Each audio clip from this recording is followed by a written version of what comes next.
Continuing to follow the search for a fugitive in Kentucky, U.S. Marshals are still looking for 43-year-old Nathan Ginter from South Carolina.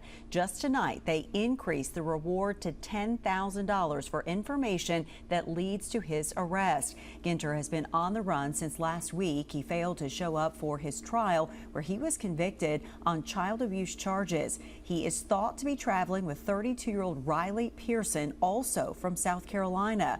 Police have been searching the Leesburg community near the Scott-Harrison County line after property owners tell us officers first located Ginter at Hidden Lake Farm campground. So right here on the back of the farm, you got a connecting farm here that has that lake. That's where he was camping out.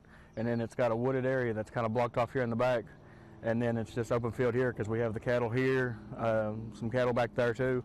But yeah, it's tons of wooded area to hide in, plus barns and whatnot. Well, police say if you see Ginter or Pearson, do not approach them. Police believe Ginter is armed and dangerous. You are asked to call 911. And tonight we are learning more about the case against Nathan Ginter in South Carolina. And we do warn you, some of the details are disturbing. Just last week, a jury convicted Ginter of maliciously abusing his 3-year-old daughter in 2022. Evidence presented at a trial detailed the prolonged patterns of abuse over a 3-month period. What began with Ginter bruising his daughter with a bamboo stick quickly evolved into water torture. Prosecutors say he also used a stun gun on her, leaving her with multiple second-degree burns. Much of this abuse was videotaped.